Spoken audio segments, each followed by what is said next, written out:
말도 안 되는 일본 전력 시스템의 복잡성 그리고 100V의 비효율 지옥. 여러분, 일본은 아직도 100V 전기를 씁니다. 전 세계 대부분이 220, 240V를 쓰는 시대에 아직도 100V 주파수도 동서로 나뉘어 있는 나라. 그 결과 가전은 복잡하고 전선은 굵고 전기세는 더 비싸지고 나라 전체가 전기를 2번 써야 하는 상황에 놓여 있습니다. 이건 단순한 기술 문제가 아닙니다. 삶의 불편, 산업의 비효율, 미래의 발목입니다. 지금부터 한국과 비교해 일본 전력 시스템이 얼마나 비정상적인지 낱낱이 파헤쳐 보겠습니다. 일부 100V 대체 뭐가 문제인가? 일본의 가정용 전기는 100V 50, 60Hz입니다. 한국은 220V, 유럽은 230V, 대부분의 국가는 200V 이상으로 체계를 통일했습니다. 그런데 일본은 세계에서 거의 유일하게 100V 시스템을 고수 중입니다. 그런데 이게 왜 문제일까요? 2부 100V 사용 시 발생하는 실생활 지옥. 1. 전력 손실 대폭 증가. 전압이 낮으면 전류는 커집니다. 전류가 커질수록 전선을 통과할 때 손실되는 전력도 커지죠. IR 법칙 기억나시죠? 전류가 2배면 손실은 4배입니다. 100V 시스템은 구조적으로 전력 손실이 클 수밖에 없습니다. 결과 일본은 송배전 효율이 낮고 전기세가 비싸며 배선이 더 복잡합니다. 2. 구리 케이블 비용 폭증. 전류가 많으니 전선은 굵어야 하고 구리는 더 많이 들어갑니다. 전기 설비 공사비가 비쌉니다. 동일한 전기를 보내기 위해 한국보다 더 많은 자원을 쓰는 구조입니다. 일본에서 공장이나 대형 건물 짓는 전기 공사 비용이 한국보다 평균 30% 이상 높다는 보고도 있습니다. 3. 대용량 가전기기 사용의 불편함. 인덕션, 드럼 세탁기, 에어컨, 전기차 충전기. 이런 고출력 가전은 100V로는 버텨내지 못합니다. 그래서 별도로 200V 전용 콘센트를 따로 깔아야 하죠. 집에 전기차 충전기 설치하려면 20에서 30만엔, 전기 오븐 하나 설치하는데도 벽 공사 필요. 한 번에 쓰는 기기가 많아지면 차단기도 자주 떨어집니다. 4. 전기차 인프라의 절망적 한계.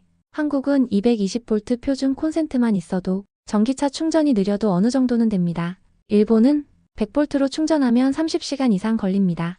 결국 전기차 사용자들은 별도의 200V 라인을 깔거나 급속 충전소만 찾아다녀야 하죠. 전기차 보급률이 낮은 건 단순히 자동차 문제만이 아닙니다.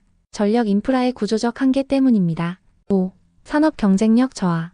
세계 표준 전압이 230V인 상황에서 일본 기업들은 내수용 100V 제품과 수출용 230V 제품을 따로 설계해야 합니다.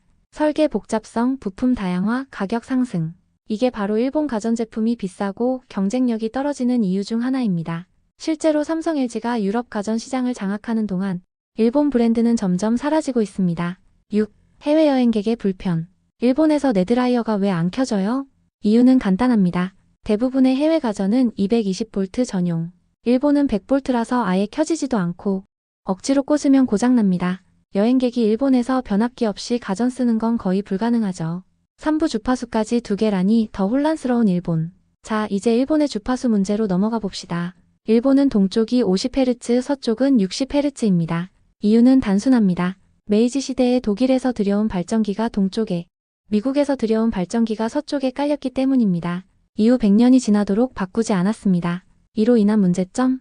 도쿄에서 산 가전이 오사카에선 안 될 수 있음. 전국 단위 전력 이송 불가능 주파수 안 맞아서 정전 때 다른 지역에서 전기를 보내줄 수 없음. 전국 유통망, 설계 기준, 매뉴얼이 이중화됨. 사부 한국은 다르다. 반면 한국은 1970년대부터 220V 단일 전력 시스템을 구축했습니다.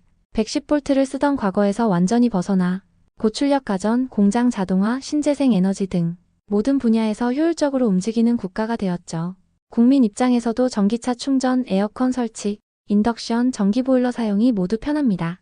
한국은 지금 전력 인프라라는 눈에 보이지 않는 경쟁력에서 일본을 앞지르고 있습니다. 5부 그런데 일본은 왜 못 바꾸는가? 왜 일본은 바꾸지 않지? 답은 간단하지만 잔인합니다. 1. 너무 늦었다. 이미 100V로 깔린 배선, 가전, 도시 인프라가 수십 년간 축적되어 너무 방대합니다. 2. 국민 인식. 대부분의 일본인은 100V에 익숙해져 있어 바꿀 필요성조차 못 느낍니다. 3. 비용. 전력 인프라 전환은 수백조 엔 이상의 국가 예산이 필요합니다. 정치적으로도 행정적으로도 엄두가 나지 않죠. 전기는 국가의 철학이다. 일본은 겉으로는 깔끔하고 정돈된 이미지지만 그 안에 흐르는 전기는 혼란과 비효율 그리고 고립의 상징입니다. 반면 한국은 눈에 안 보이는 전기부터 먼저 바꿨기에 지금의 산업 성장과 국민 편의, 에너지 효율을 누릴 수 있었죠. 전기라는 건 단순히 불 켜는 도구가 아닙니다. 국가 시스템의 철학이며 산업 효율성의 기초이고 국민 편의의 기준선입니다. 일본의 전력 시스템은 세계에서 가장 복잡하고 비효율적인 인프라 중 하나입니다.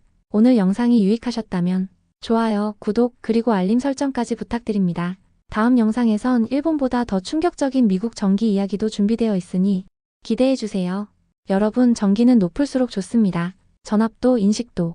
전 오늘도 220V로 사는 사람입니다.